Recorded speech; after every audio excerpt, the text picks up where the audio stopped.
Hi, this is Owen Abbassin from FightHype.com and I'm here with Eddie Hearn. Eddie, British beef. Did you used to be behind the gloves?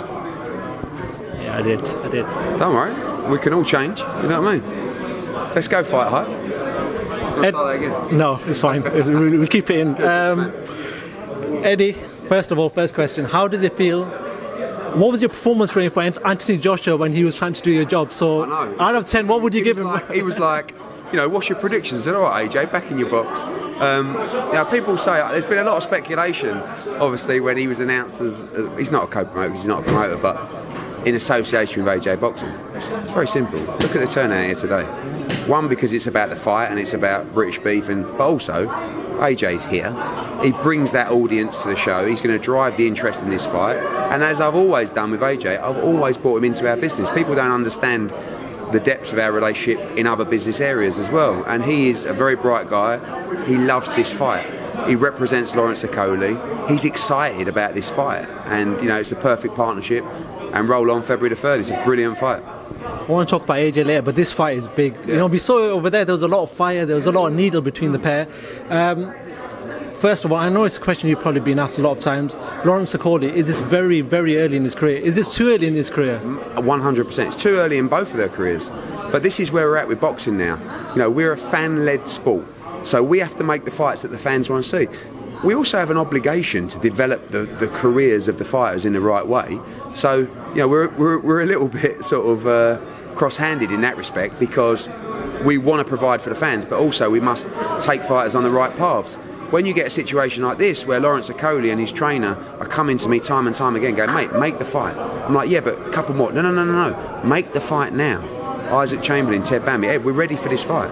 Yeah, but guys, you know, maybe we can go on and win a European title. No. Make the fight now. You know, the fans are calling for it. Everybody's calling for it. My job is to provide it, is to give the fans what they want. And we're starting our first show on February the 3rd the way we mean to go on, which is to make the fights that people get excited about.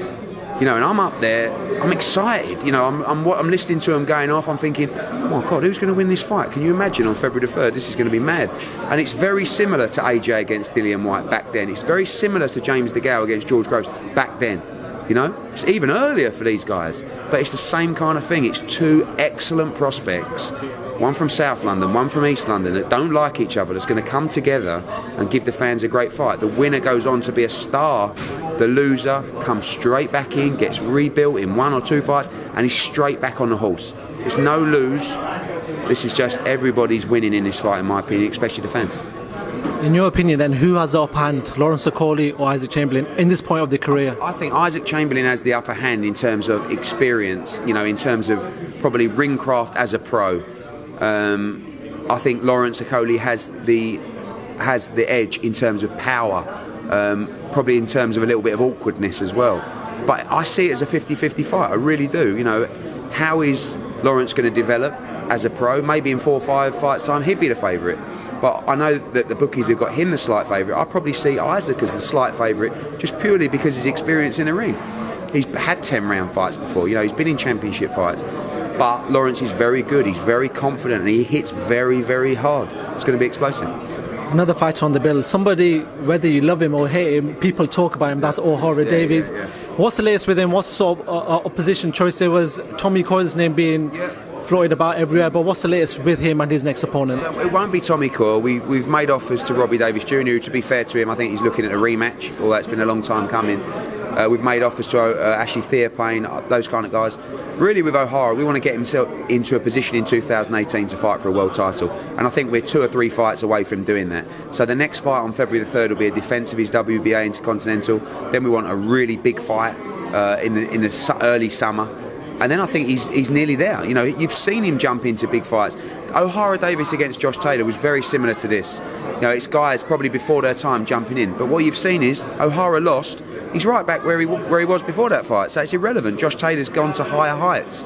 Same with this. So I believe in O'Hara Davies. I think he's a great fighter. He's hugely controversial. People talk about him a lot. And he's up for being in big fights. It's all very well me wanting to make big fights. We need the fighters and the team who say, we're good enough. You know, let me take those chances, let me take those risks, and I will show you what's on the other side of that rainbow.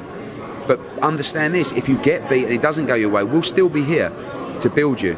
So it's, you know, it's always getting that mix right between developing a fighter's career correctly and also giving the fans what they want.